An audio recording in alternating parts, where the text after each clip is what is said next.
Hello, adventurers. Thank you so much for joining me today. I am so pleased because I have Nana Malone, who is a USA best-selling author, who's also the cousin to my BFFL and the woman you all love, Nana Sechiyama. She graciously joins us today for our monthly hangout, and today she and I will be discussing how to write for sex and romance. Now, just to let you know from the viewer perspective what's going on here. So she's currently in Ghana right now. We've been praying to the Vodafone gods to allow us to have a smooth conversation today. So what's going to happen is I'm going to say something, I'm going to pause, I'm going to allow my audio to catch up to her. She's going to reply, pause, allow her audio to catch up to me, and so for you, it's gonna look like a bunch of silence in between, but hang in there with us. We're working with Ghana Internet. So, and also, if you have questions, hit the Q&A button on the link that you have been sent. And Nana Malone, I just want to say thank you and welcome to our monthly chat.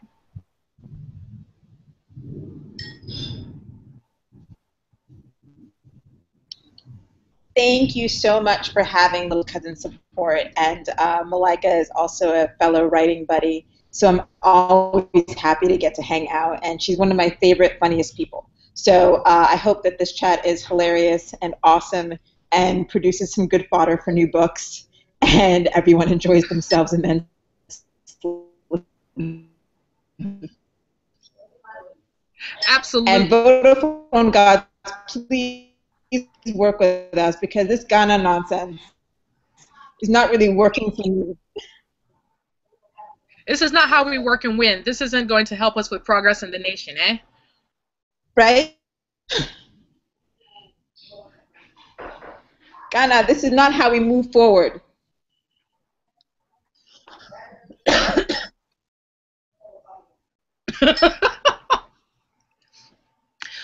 Cool. So let's go ahead and get into it. So, Nana, last time I checked, you'd written like 12 books, but I want to make sure I'm going to give a list to our viewers so that they know, or who those of our viewers who aren't familiar with your work can get an idea. So, you've most recently written London Bound. You have the Love Match series, the In Stiletto series, and the Protector series, and I think that's 12 books, but correct me if I'm wrong.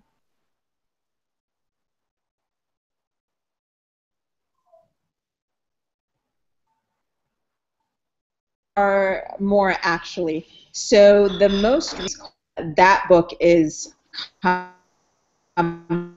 Home Again, and it's going to be just released individually. And then I have another release with a dear writing friend of mine, which is the start of another new series, the Hit and Run Bride series, which is called that one's called Hit and Run Bride, and it's by me and Misty Evans. So I actually have two other books after London Bound, and then one more releasing on the 29th of July called Wounded Protector, which is a continuation in the Protector series.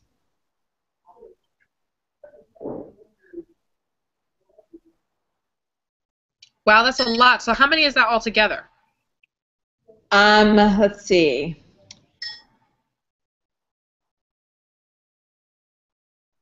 Including all my book bundles,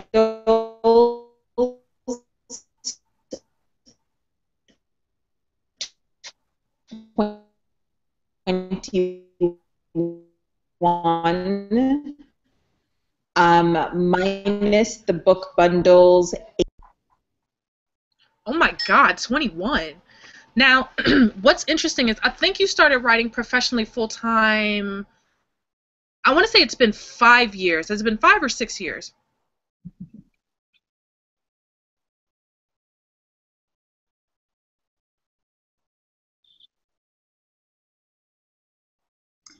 It's been a year and a half.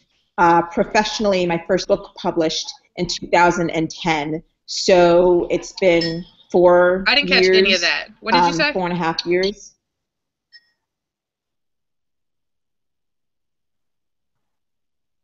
Uh,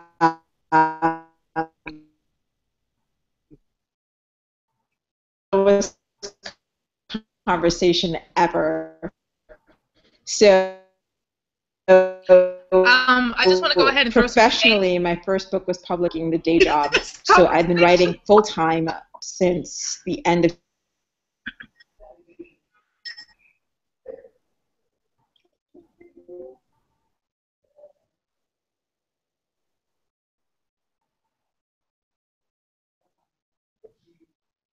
No sound. I didn't hear any of that.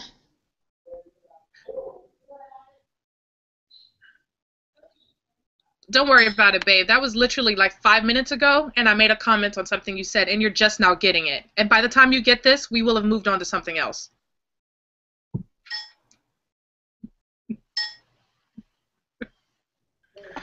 And now she's stuck.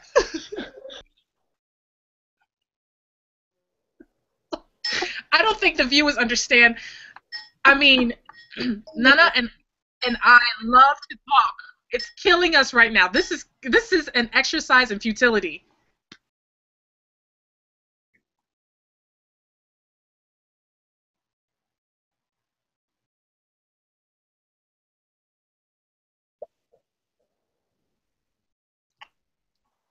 I'm so just watching you laugh right now at the bottom of the screen.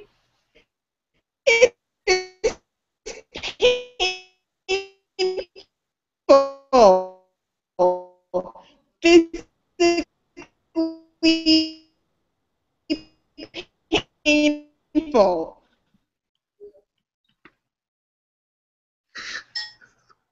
Okay, so if we can, let's get into the nuts and bolts about why we're here, so we can talk about the difference between writing sex and writing romance. So, first of all, let's set some definitions and some terms. All I see is your head frozen, and I don't even know if you can hear anything I can say. And you're just sitting there smiling at me right now.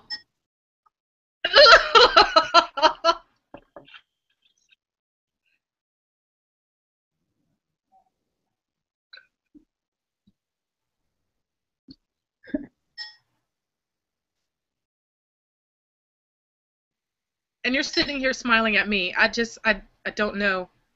I don't know what to do.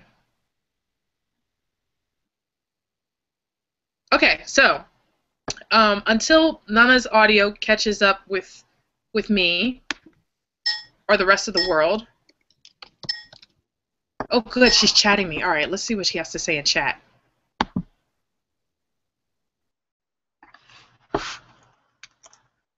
Okay, so I'm going to chat to her. Oh, God, now she's dropped off altogether. Maybe she'll come back. So, yeah. In the meantime, until Nana returns, we will discuss, or rather I will discuss with you, what it means to be a romance novelist. That was her job. But this would be a good time for me to tell everyone that I have appointed myself the queen of trashy romance, or rather the queen of African trashy romance. That's my self-appointed moniker. You will now refer to me as Your Highness. Until somebody comes along and dethrones me, I maintain full despotic rule over all that I survey. So the difference between... she's back. Okay, let's see if she comes back on. Shh, don't tell anybody. So we're going to discuss the difference between romance and sex. Obviously, sex is sex. Steamy intercourse, that's what sex is. Boom. Romance is all the flowers and the chocolates and all the goodness and everything else. The emotions that are the genesis to sex. Now I hear something scratching. Is that you?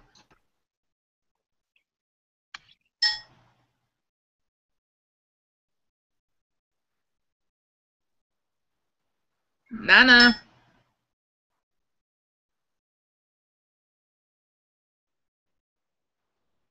Okay.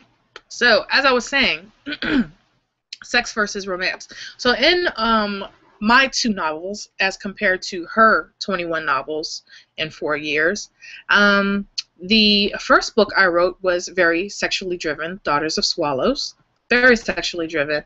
And the second book that I wrote, which is Lover of Her Soul. Hey, you're back! Yes. Yes. I've been back for a minute. Okay, do you have Viber? We can It's at least killing me talk on the too. phone. So we can like talk on the phone while we try and sort out, like, so people can still see the video, but we can hear each other because this is annoying. Okay, so I'm gonna go to Viber, but I don't think you want to tell people your Viber number like on the phone, do you? No, because just open your Facebook and I'll PM it to you. Actually, no, you can like chat it to me. There's a chat thing over here in the corner. Oh, where is it? Or I could just go to Facebook. Let's keep it simple. I'll go to Facebook. I know. Why are you trying to complicate stuff? It's just because what I do. It's what I do, man. All right, so because of Vodafone cards, I want to be douchebags today. Nana and I are going to contact each other over Viber, and then we'll be able to talk to each other, and then you guys can just watch us. And hey, how should we do this? So maybe I'll put it on speaker on my end. Yes. Okay, and you make sure you don't have your speaker on. Right. Yes, I will turn that off. So, okay, everybody, Nana's number is 619.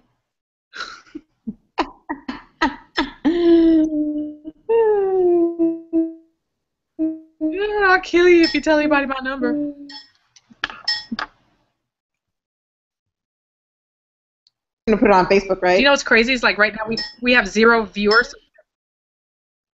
You're gonna put what on Facebook? Which is awesome. Your number. This awesome conversation we're having. No one can hear it.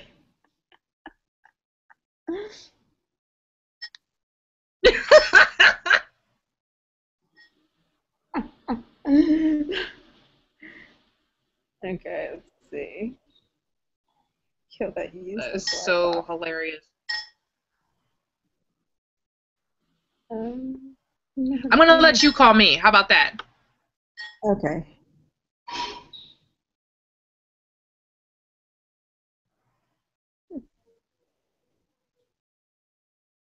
You ready?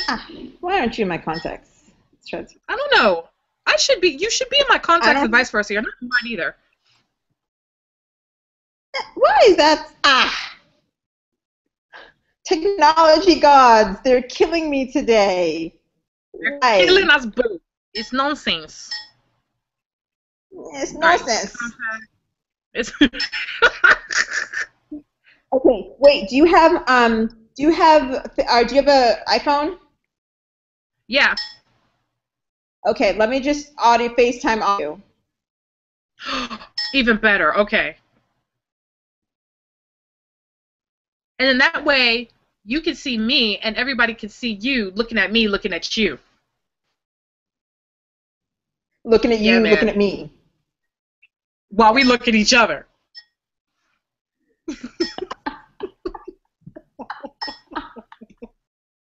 But you know what's great, though? We have, like, 0 viewers right now, which is, like, so no pressure. I feel great about this, honestly. Although, wait, can't they, like, come and find us later and look at it? Oh, yeah, absolutely. They can come find us later. But it's like 5 o'clock in Ghana right now. Everybody's sitting in traffic. It's 1 o'clock here. Everybody's at lunch. True. And I can't get you on FaceTime. What the hell? So while we're figuring this out, tell me about the Donovans. The Donovans, yeah. So I wanted to write a story, sort of like Huxtables meets Brady's. So like, you know, this black woman, she has a daughter and she's carrying on, and you know, she and her husband love each other, blah blah blah. Her husband passes away. And his business partner, you know, he has 2 sons. He's, you know, long divorced. Wife took off, and you know, they fall in love and start a little blended family. And along the way, they sort of, like runaway kid. And, Delilah, who's the heroine of the book, says, no, we have to take him in. He needs a family. And so they adopt him, which starts the course of them taking in all these kids, and they end up with 12 at the end of it. Wow. So this is the story of Nate and Delilah. And then the next one will be her sister Mia and what's me? Rhodes. Yeah. A nice white boy name, Rhodes. Doesn't ever sound like a black guy would be called Rhodes. Wait, it's a white guy named Rose, like the flower rose? Yeah, Rhodes. Like we have crappy roads in Ghana. Oh, like a Rhodes Scholar. Yes, Rhodes Scholar. Or our roads in Ghana are shitty. I should see roads in Ghana. Along with our shitty Ghana. Oh my God, I just put the two connect together. So like the internet highway, this is like the shitty internet road highway. Road. Yes, this is the bone shakeout to internet Cape Coast. So, what would you define as the difference between romance and sex? Romance is the everyday actions, the love, the little things that you do for someone just to make them happy. And it's that connection that you feel with someone. It's that flush of love even when you're with someone, like there's sex and there's making love. Like when you're making love, it's very connected, lots of eye gazing, lots of light touching. When you're having sex, it's like hair pulling and, closets and hood of the cars and that kind of stuff. So sex is the basic act because you don't need the romance for sex. It can be raw, it can be sweet. But generally, if it's going to be sweet, then there's the romance involved. But I mean, sex can be all manner of things. Romance is those little things that you do to connect to some things that you do to show that you love them. Or you care about them strongly. Okay, cool. I actually heard all of that, which is fantastic. This is such a win for me right now. You don't even know. So when you're getting yourself geared to write about romance, how do you get yourself in that space? That's a funny question because people always ask the same thing about when I'm gearing to write about romance or whether I'm gearing to write about sex. It's the same question and it's the same response. I can help myself along, listen to some John Legend, some like sweet, like loving tunes, some Percy Sledge, man loves a woman, blah, blah, blah. But the way I write is I sit my ass down in a chair and I type out the scene. And it might not be good out the scene. I can fix it later. There was some like, oh, I'm going to write a love scene today, or I'm going to write a romance scene where they're really sweet, and I gear myself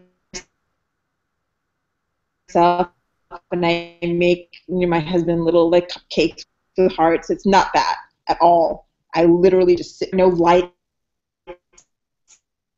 dimmed or anything, because at the end of the day, I put words down, and then later I can go back and read it and fix it and soften it and smooth it out. Or if it's romance, add the extra nuanced touches, the fleeting looks, the special thing people do. I can add that in, but when it comes to writing the scene, I just write the scene. So it sounds like it's special. Very technical. It's not as, as soft and as emotional as the reader would imagine it to be. So it's very technical. Is that what you're saying?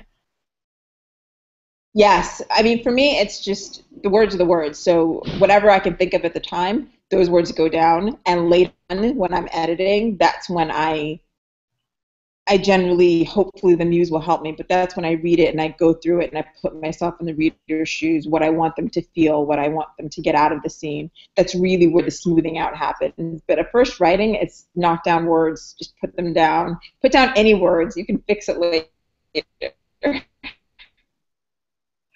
So is it the same process for sex? Like, do you have to have sex before you go write a sex scene?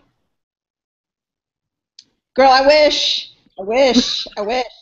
Eric would be it a lot more than he is. Look, um, if it's a sex scene day, like I maybe try and gear myself up the night before and, you know, really think it through, like what, like at least the basics. Where, what kind, so I'm not fumbling with some like missionary scene when it's supposed to be some like, you know, hood of the car scene. You know, like the people obviously, generally it's the hero and heroine, but sometimes it's side characters. And the feel I want for that scene. So if it's to be really sweet, I at least want to lay the groundwork for that. If it's supposed to be really raw, I want to lay the groundwork. So when I come back later, I don't miss what I was trying to portray. But no, the scene goes down. It's like, all right, so put up a car. They have no time. It's either a quickie or it's something long or whatever the case is. Like I have those mechanics down. The scene goes down, and then later on I'm like, okay, let's smooth it out. Like, what do they say? Dialogue, all that good stuff. Okay, so now you are a contemporary romance novelist. How does that differ from, you know, your Jane Austens, your Emily Brontes and stuff like that? What's the difference between you guys? Like, what makes you special? Well, all kinds of things make me special, but mostly it's, I mean, I write how I talk. So you're not going to find some great difficulty in getting through my prose. It's what you see on TV. It's, if you were having a conversation with me, that's how I write. It's very contemporary language of today. It's not at all difficult to get through. Although I love those books and I can definitely read around the difficult words that they used back then, but it's not at all historical, you know, none of that half doth nonsense. It's not Shakespeare. It's, this is how I write. This is how I talk. So that's what goes down. I didn't hear none of that. Yeah, really. Oh, I was at, you were frozen. You were frozen. You were frozen for a minute, and I was, you were frozen. What did you get? What was the last thing you saw or heard? The last thing I heard was half doth, and I write like I talk. That's the end of the important thing. You know, I'm not writing Shakespeare. So. Cool. Okay, so and in the midst of that, I completely. Oh yeah. All right. So this is Adventures from the Bedrooms of African Women, as you know. Do you identify as an African author? And I'm asking you this question for a reason. As an African author or an African author in America? Because your parentage is Ghanaian, but you live in America and you have a very American experience. So talk to us a little bit about that.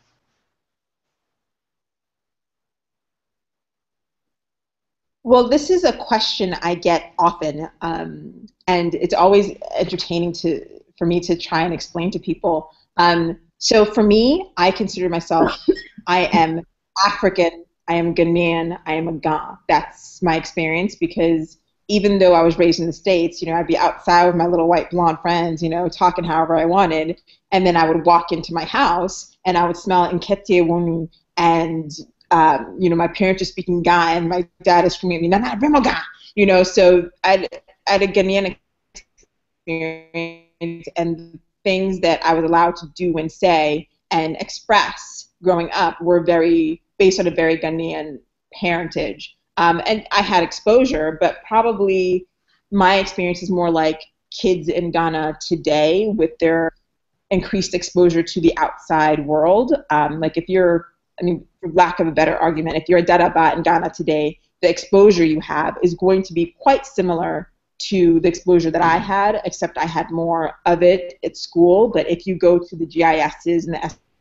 SOSs and the Lincoln schools, you're still getting a very Western experience.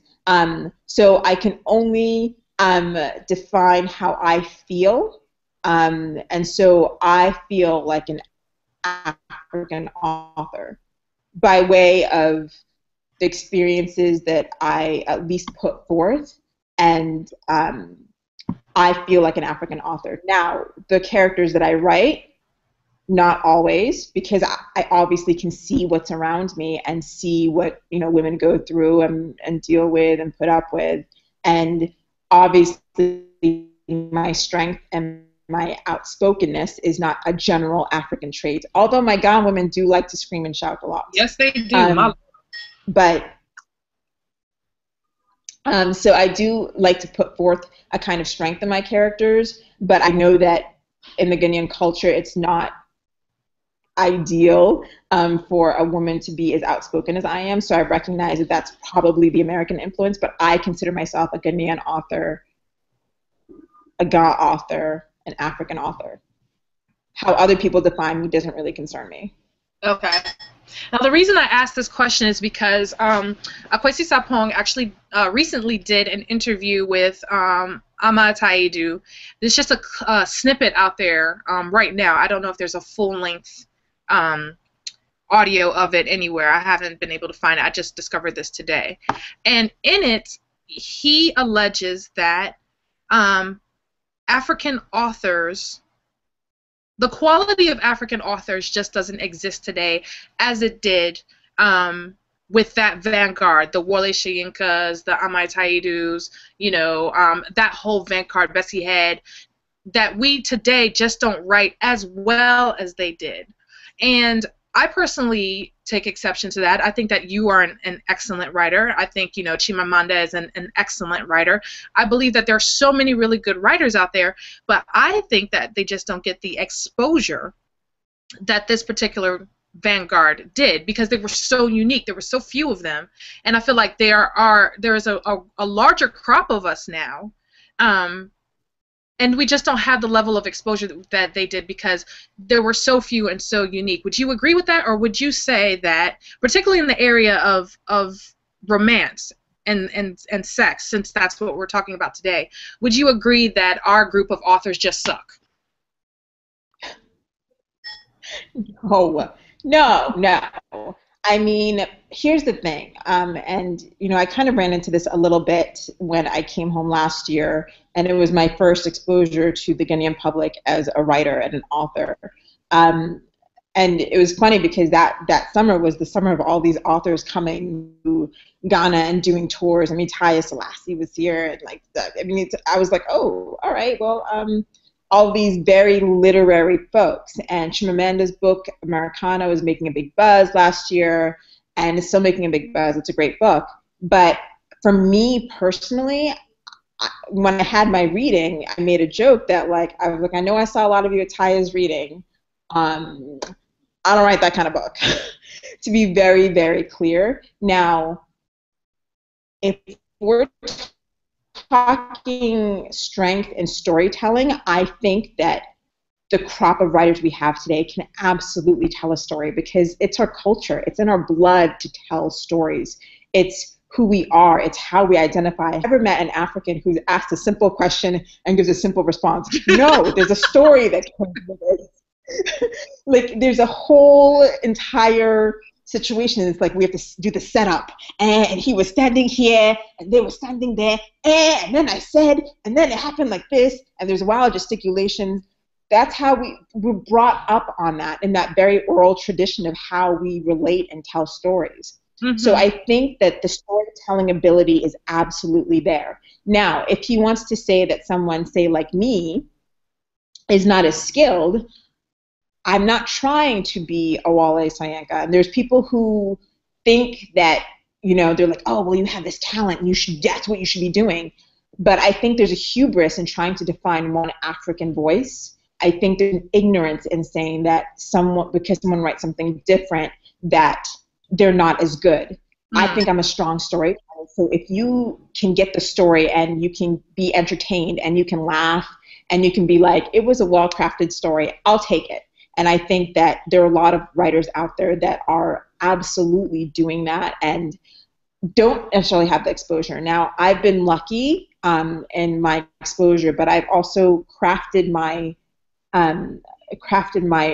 career so that I haven't been defined as a Black or African author, very specifically because I wanted my books read by everyone. Mm. So when I came out, I didn't want to be stuck on that back shelf at the back of Barnes & Noble, the top shelf where no one can see them, as a Black author, African American, where all the literary Black authors go to die. Go to die. I didn't want to be put on that. Right? Die. I wanted to be seen, and I wanted people to pick up my books and not at first blush know that the female protagonist was Black or African, because to me it shouldn't matter.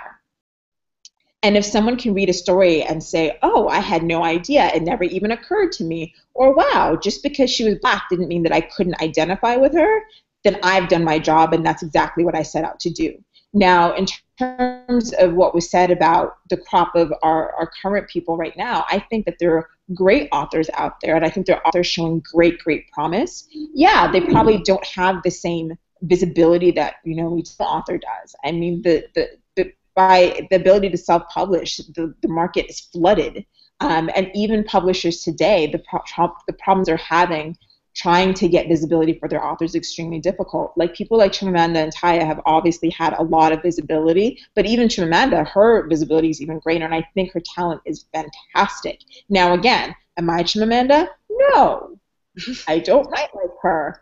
I am Nana for soi. That's who I am, and I write like me. So, Chimamanda might be like, who's this Nana Malone person, and like, oh, she writes this, it's just these sex books. But if she read it, I would hope that she would say, she writes a decent story, So I want to get away from saying that, this crop isn't good, or even that we don't have the exposure. I just want to say that, there are a lot of us, and I think what we have to do is really support one another. And even if, Taya's book isn't your thing, or Chimamanda's book isn't your thing, or God forbid my book isn't your thing, I hope that as African authors, God forbid, that we can still support each other and say, you know what, I think she's a great storyteller. It might not be something that I would automatically pick up, but I can definitely read it and see her point of view, or where she was coming from, or where he was coming from, and enjoy the book for its storytelling ability and see that it's a great story. Not all of us are Wally Soyinka, but I'm not trying to be. And I don't think Chimamanda's trying to be Chimamanda. She wrote, Americana is this great book, and she's written about a specific kind of experience, and if just because you don't identify with it, or you don't it's not your experience, doesn't mean that it doesn't have value or quality, or the way she told the story. Where he's getting that from, I don't really think that that's the cause of it. And I honestly, I doubt that he's including her in his statement. Chimamanda and Taya have clearly great literary work, but it's one person's opinion, and if he doesn't think that we're any good, he's welcome not to buy our books. Other people will buy them. I don't think that he was saying that that was his specific view. He was saying that they say. And one thing I really liked about that interview is Atedo asked him, well, who is they? And I think that they is probably what is that very vocal minority. The three people who sit at the board of wherever, Time Magazine, that decide, what we're going to read and what we're not going to read as the rest of the world. So I think that's just kind of an idea that's out there. It's a perception, but I'm not even sure that he really believes himself that that's the reality. So you touched on something, and I wanted to ask you about this. As an African author who writes romance, and you've been very specific in how you've approached your marketing to make it as appealing to as broad a base as possible. Have you found that people, regardless of, now this is outside of your circle because I know you have a very, international multicultural circle, but outside of your personal circle, have you found that people are able to relate to your characters? Have you found that people have come back to you and said, wow, I was really surprised that I identified with pick a character name, even though they were of a different race than mine. Yes, definitely. I've had, some reviewers say, oh, and for those of you who don't know, I write mostly multicultural romance, because for me it brings added conflict. Definitely, it's another added nuance that I can always play on. So more conflict in a book is better. But I've had people definitely say like, oh, it never even occurred to me to pick up a book that had, a black protagonist. And they're like, and then of course, they're like, white man's guilt. So they're like, well, I suppose that's also really wrong. I should look for more books written by black people. But, and I'm always amused by the white person's guilt. But they, the reviews they leave or the emails that they send me are like, it never even occurred to me that I had any like racial bias in terms of reading, but they're like, thank you for showing me that I can absolutely read and identify and enjoy a book without it even occurring to me that the main character doesn't look like me. Like, look, there are a lot of black people in America, but it's not all black people going to see, Tyler Perry films, right? So some white people are getting up in there and enjoying their films because there's something about those characters that using or they can identify with in some way. So, I mean, it's definitely happened to me where people have said, hey, I identified with those characters and I think they're great and keep them coming. The great thing is when I look at people, for example, my street team, yes, it is mostly my demographic, which is, African American or African women, 18 to 55. But there's a good third of them that are of different races, Caucasian, Asian, Hispanic, that just pick up my books and they're like, I love it, more please. And I'm like, great. Tell everyone you know. Right. So definitely awesome. But definitely, I mean, I people do reach out and they do say like, never even occurred to me or I never even noticed, which is great. Like nothing could make me happier because the number one thing growing up when I didn't see women of color in any of these books or women of color finding their happily ever after was, don't we deserve that too? But why? And if we do, great. But why does it have to be in the back of Barnes and Noble on that shelf that I can't reach because I'm small? In front of the store. And what really occurred to me was that I have to make these books as much of a thing that people can identify with. But I mean, I write the books as I experience life. So in my life, I have. Well, let's face it, I live in San Diego. Most of my friends are white or international. So that I was like, what kind of books would my friends like to pick up and read and enjoy? And so those are the books I write. I like to entertain people. So that's what I deliberately set out. I was like, I want to make sure that my friend Hillary can pick it up and not even think that, oh, the character's black. Well, that's not for me. And, in the past, I've been very careful about what my covers look like. As I've gotten more of a name, I do put more and more black women on my covers. But I've also been careful and aware, especially in my early days, not to put black women on the covers because I didn't want to halt anyone from picking up the book because I don't want the automatic, oh, it's not for me. Making the assumption that I do want to ask you about that because the first book I bought from you was it was in the Protector series, and there have been so many Protectors I can't remember, but it's the girl. She's got a black ponytail. She's got a gun behind her back. God, I can't remember the name of it, but she is white. You know who I'm talking about, right? Yeah. Mm-hmm. Okay. So I've always wondered about that, knowing that you're an African-American author. And thank you for answering that for me, because on a certain level, I feel if you want to have international success, you kind of can't put a black woman on your cover.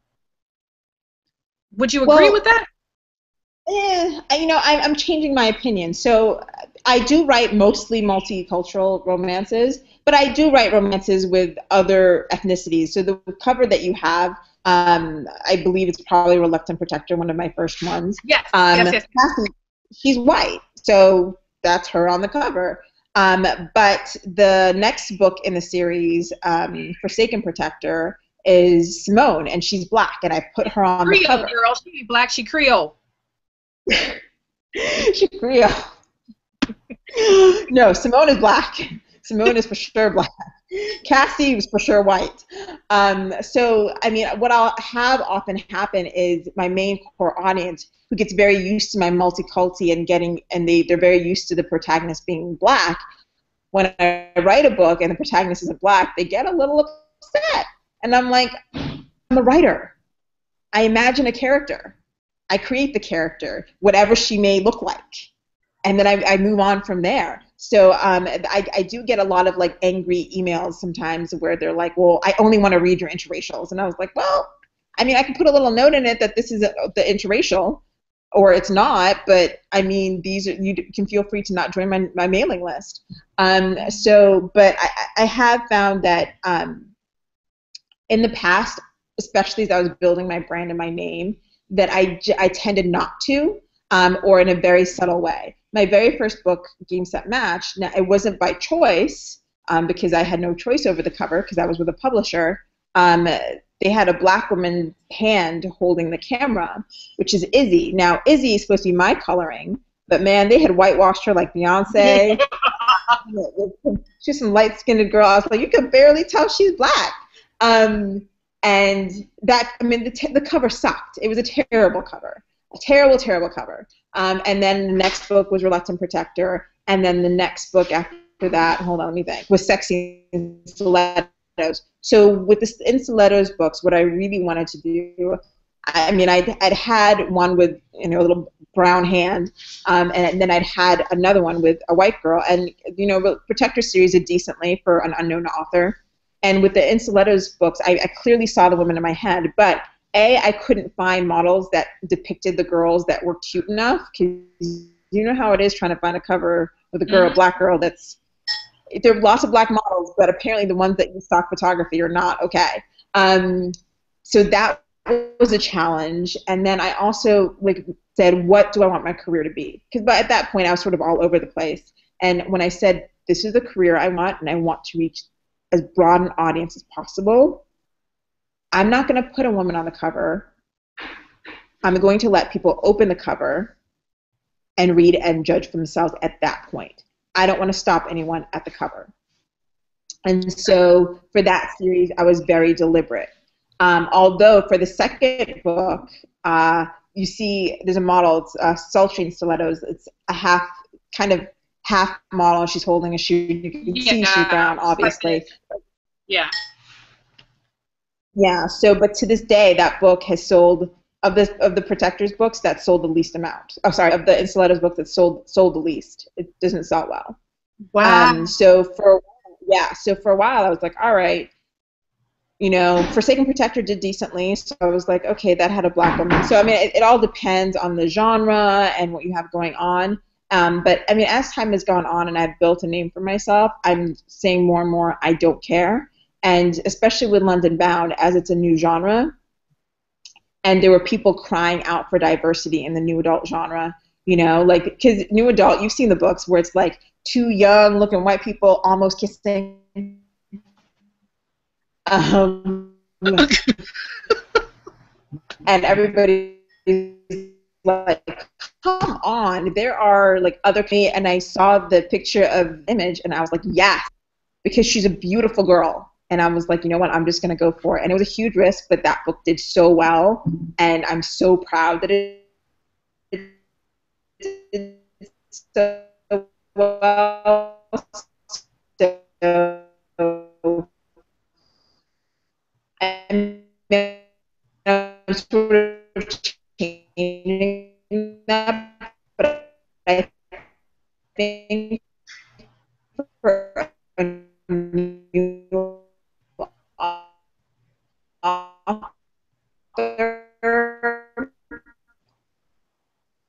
I wouldn't suggest it.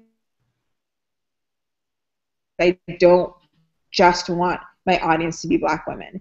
Obviously, I'm a black woman, so that's my market, and I want to reach out to them. But my audience is also white women and Latino women and Asian women. It's women.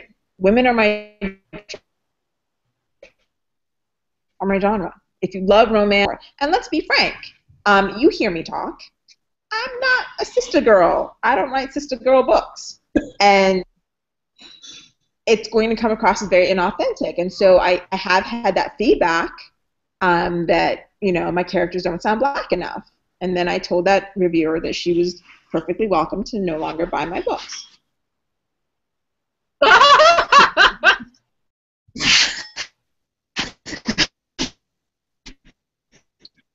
They're as black as I'm going to make you know that.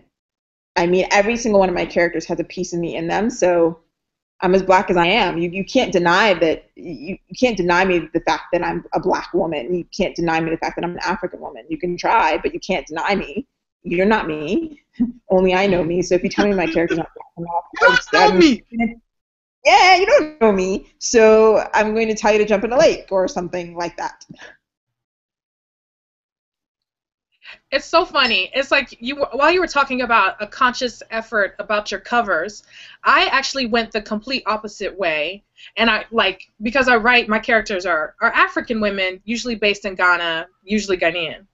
And so I was very deliberate to put black women on the cover, knowing that most people, and actually even a lot of black people themselves, wouldn't buy it. Like, the only people that have bought my books are like people I know or people who know me, that kind of trail or whatever. And at this point, I'm kind of okay with that. I think, like, if I'm ready to go mainstream. So just to give you an example, I mean, you've seen the cover of the book. So this is one cover I couldn't choose from. I mean, like, she's diggity dark, you know? And I know that, like, this is exactly the kind of book that you were talking about that would end up in Barnes & Noble's, turn this way if they could, push that way in the back. And it's like nobody would ever, like, find that book ever. And then in 50 years, I'll show up in antiquity. Oh, wow, this was a great book that was out there, but we didn't know. Yeah, because the model was black.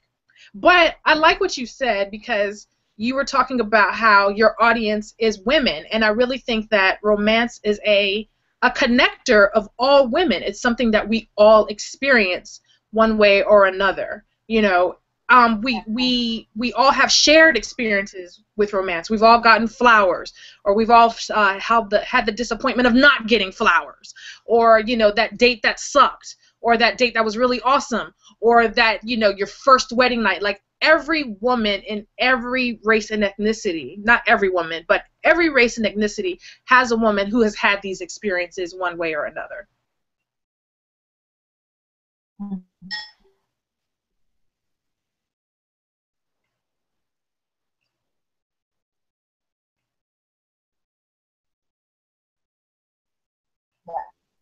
Yes. So we've got 10 minutes left in here.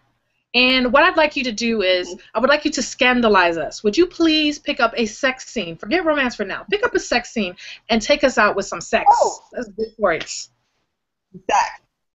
Oh boy. Okay.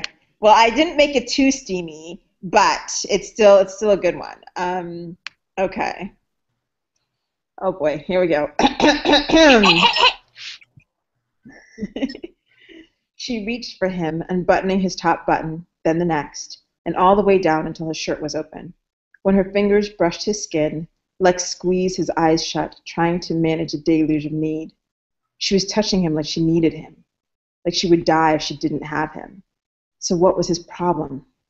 Fuck it, he muttered as he dragged her to him again, melding his lips with hers. He pushed his tongue inside her sweet warmth, desperate to taste her, needing to know how much she wanted him. She responded by sucking on his tongue, sliding hers so wet and so hot against his that his knees wobbled. When she pressed her body flush against his, he couldn't think. Lex lifted her so she straddled his hips, and he braced her against the wall. He was desperate to bury himself inside her, but he wasn't going anywhere near that bed. She held onto his shoulders and locked her legs behind his back. Devouring her mouth, he slid his hands back up her torso until his thumbs skimmed across her bare breast. Lex dragged his mouth from hers. Fuck, Abby, I was kidding about the no bra thing. Her answering, God, yes. He hated the idea of any of the blokes she came with getting a peek down her blouse, but it was so sexy. He palmed both of her breasts, and she tossed her head back, baring her neck. Leaning over, he nipped, then licked, as the sensitive spot on the column of her throat, before sucking on it gently, marking her as his. His thumb and forefinger pinched her nipples, and she moaned his names while rocking her hips against him. Lex, please. I know what you need. He placed open-mouthed kisses along her throat until he reached her lips again, removing one hand from her breast and massaging the back of her neck as he kissed her.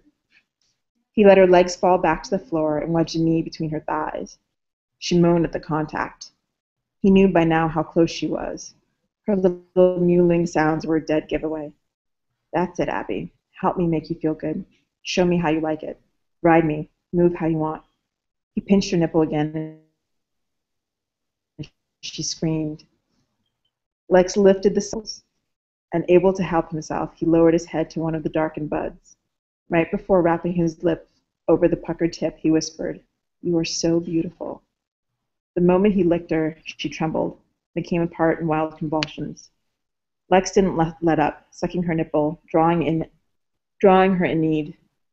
She rode his leg, and her thigh brushed his groin on every movement of her hips. Every movement was pure torture, and he was certain he'd never sleep tonight.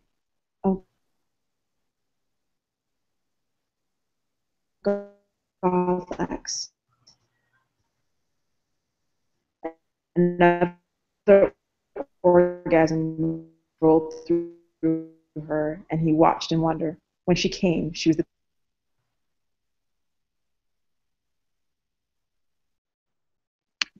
I got.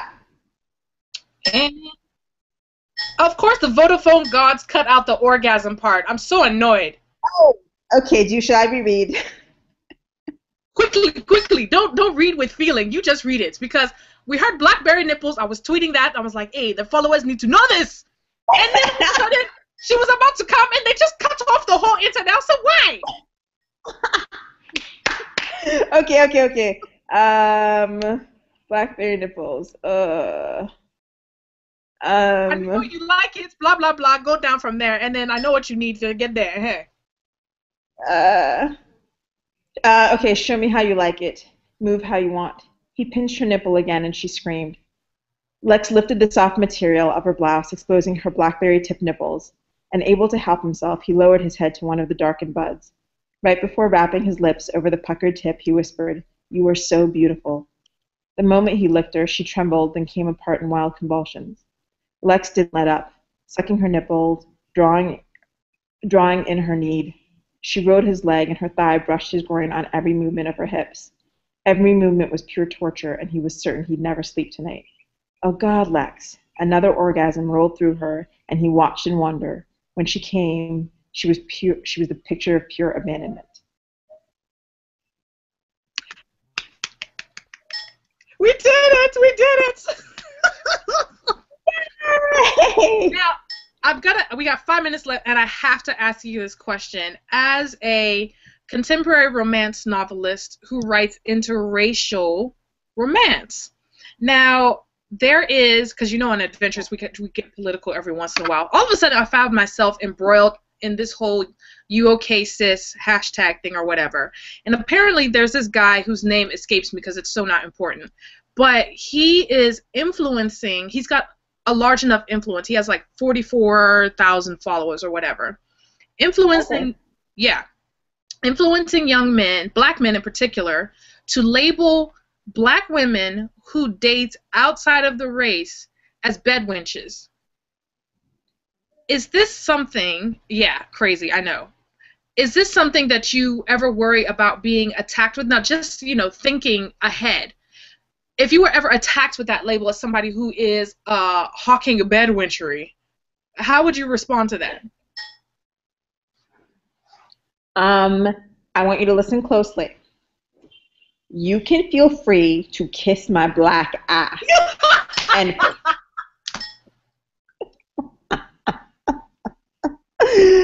I mean, I don't care. You can label me or my readers or anyone who wants to date outside their race as whatever you want. Because at the end of the day, what I promote is everyone, no matter your race, your gender, your sexual orientation, finding true love and happiness and good sex. Let's be really clear about the good sex part. That's right. So whoever you may find that with, God willing, I pray for you to find that and enjoy yourself, and then go put it up on Adventures From.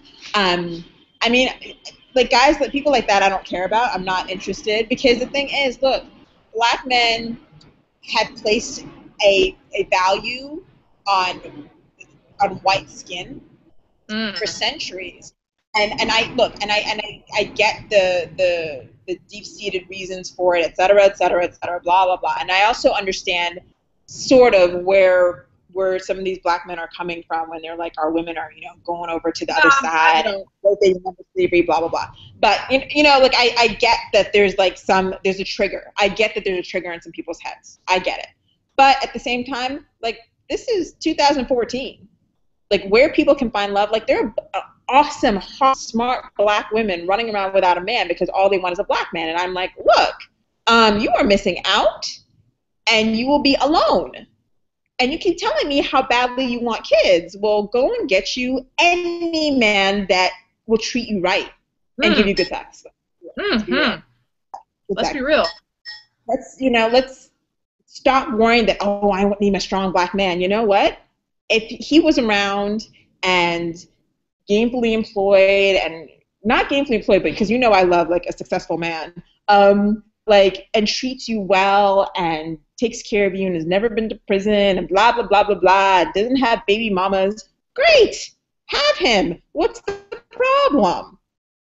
But if he's not beating down your door, honey bunny, and you're alone on a Friday night, rectify the situation. Go get you a good, strong Korean man. Something. Korean, Jewish, white. Look, I'm not like Polynesian. Go get your Samoan dude. Girl, get you a Samoan. Oh, Lord have mercy. Get a Samoan. Yes, indeed. Dwayne Johnson's running around somewhere. I mean, go find around somewhere single. Go get him. And Jason Momoa. I mean, like, let's go get us some Jason Momoa. Do you know Jason Momoa? Because he's married to Lisa Bonet. I'm like, go ahead, man. Go ahead, Lisa Bonet. No, I did not know that. Yes, and they got them like a gang of kids. So, like, if you were sitting there, worried that someone's going to label you something, practice this phrase. Feel free to kiss my black ass. You are not me, and do not live my life. Kiss it. Kiss it, so kiss it, all of it. Kiss it, so kiss it. Kiss the whole thing. Get it all up in there.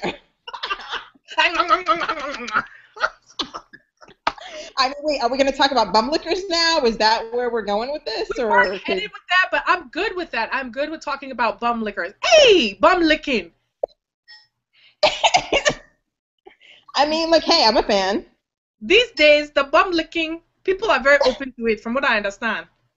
Yeah, I mean, like, look, back in the day of romance writing, oral sex was a huge, like, taboo, and it was like, if you saw it in a book, you were like, oh, and nowadays, like, anything goes, so it's like, oh, okay, so I mean, I put bum licking in a book, do it, feel free.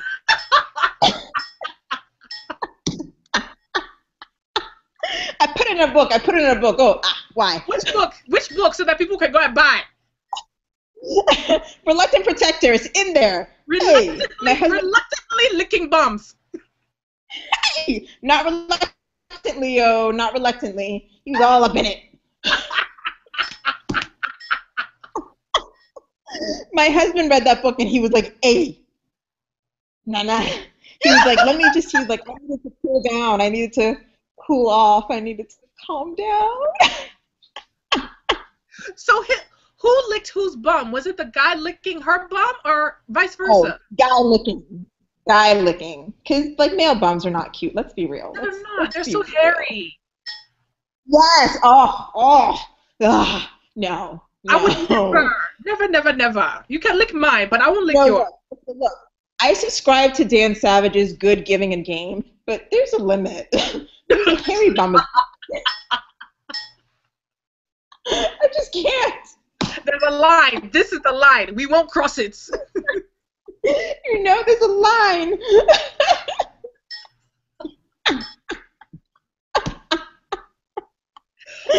Charlie. Charlie. So, oh, our hour is up. Oh.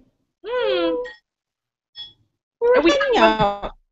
It's already been an hour. We'll have to do it again. Next, we'll do it out of Ghana and have proper internet. Yes, we'll do it in America. America internet.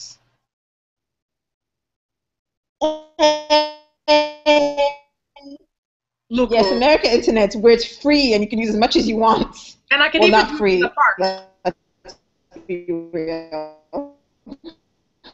Look, because we've dissed Ghana internet, now like your screen is all frozen and you're going so let's just go ahead and hang up. So viewers, thank you, adventurers. There's one viewer that just clicked in. Hey, I see you. Yes, thank you for coming on. I really appreciate it. It's been so much fun. So much fun when we finally started to be able to talk. Oh, Ghana internet. Ghana internet, Charlie. Thank you, Nana. You have a great day. And adventurers, please go out. And Nana, where can people find your books? People can find my books on Amazon, Barnes & Noble, iTunes, Kobo, all romance ebooks, and Google Play. Great. And you can also visit her website at nanamalone.com, and you will find a list of her books available there. I will be getting London Bound because I've never heard my nipples described as, I wrote it down, cherry black nipples. Is it cherry black or blackberry? I think it's blackberry nipples. Blackberry nipples. You know we have this fruit in Ghana, right? It's black on the outside, in the middle. That's the one. Yeah, I have blackberry nipples. Here, see them. Blackberry nipples. So I'm going to buy London Bound so that people can describe my nipples. Because I've always heard of cherry red nipples. I'm like, my nipples aren't cherry red. No, that's white girls. Blackberry nipples. Blackberry. That's white girls. Are their nipples really red? Or chocolate. Is it true? Chocolate tips, yes. Like, let's talk about this. I mean, I know we're over. They're red. They're pink. Dusky pink, I think. Yeah, dusky pink. You've seen naked white girls before. Dusky pink. Like mauve. I've never seen a naked white girl before. Oh. Mauve.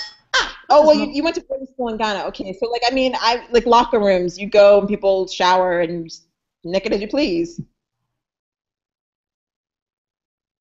Because I remember reading, when I used to sneak romance books as a kid, right? I remember being very, very confused because they would describe, oh, he puts his mouth on the cherry peaks of her abundant bosom. And I'm like, Then I would look down, I'm like, but it's not red. I mean, what is cherry? I'm like, cherry is red. So I was very confused. I thought all women had brown nipples like my own. I mean, that is the main problem and why I, definitely have black women as protagonists. There's some part in the airplanes. I live in cantonments.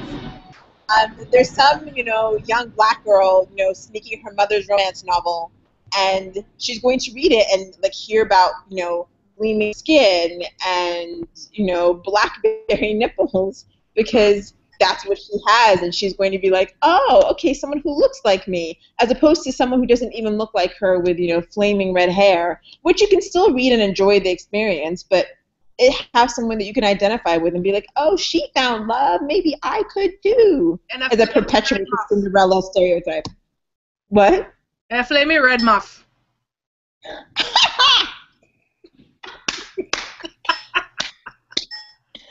It's funny. No one ever describes it in romance novels like that. It's always soft, downy curls. And I'm like, have you been down there? There's nothing soft or downy about that. It's coarse. Sometimes it's braided and matted together. The guy has to pass it to get his side. Okay, no. Okay, you need to maintain better than that. Come on now. Maintain. Sometimes you don't have time to shave. Whoa, do not take a razor there. What is wrong with you? That's what they do in Ghana. They shave with a razor. Oh. I'm Oh, I'm only telling you this. This is for your ears only. Nobody else. Everybody else, close your ears. One time, I shaved down there and I nicked my clitoris. Nicked. oh, oh, Malika. And now you want Oh to my. come and take me for FGM, female genital mutilation, when I just nicked it all. Thought I was going to Oh, die. see how I'm shaking right Look at now. how I shake it because I nicked it with a blade. Gillette. Oh God. Gillette touched Oh, my clitoris. Can you imagine? oh, Charlie, this is the way you just said you're not touching my clitoris. Oh my God. No, do not shave. Look, I was telling someone, a guy the other day, actually, he's Ghanaian, and I was like, look, I was like, we were talking about the stupid craze that came about, a few years ago, the vajazzling.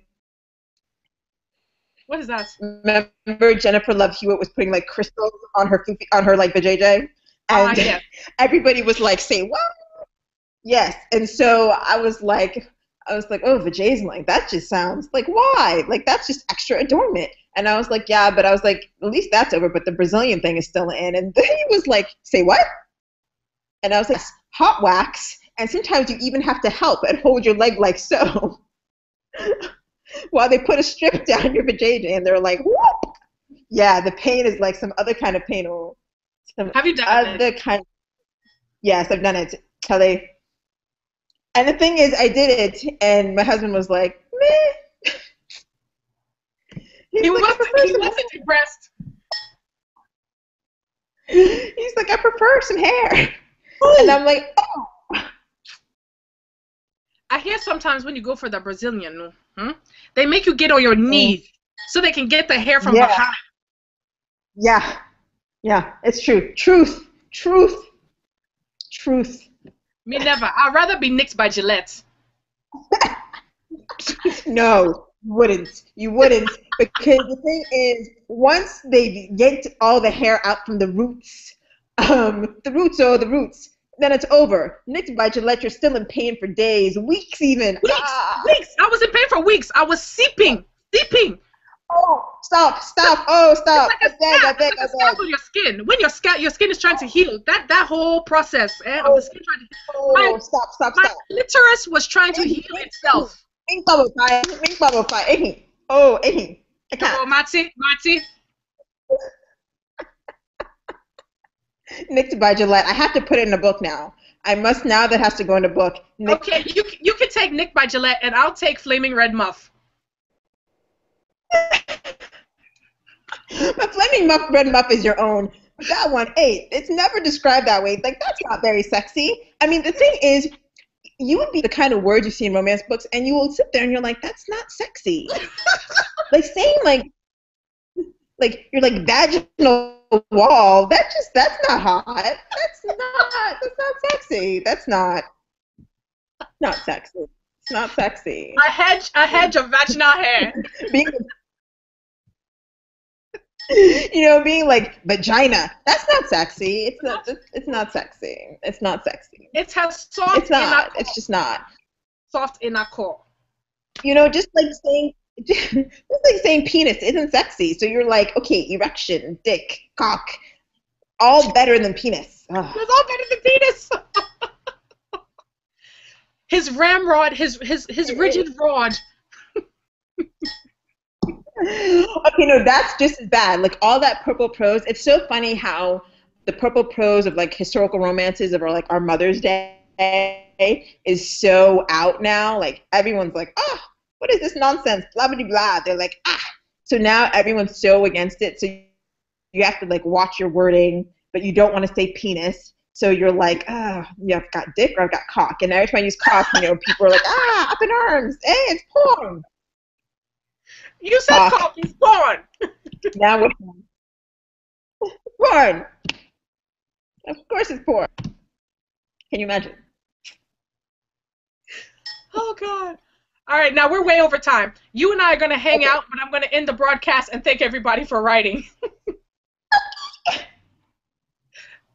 Goodbye, adventurers. Bye, adventurers.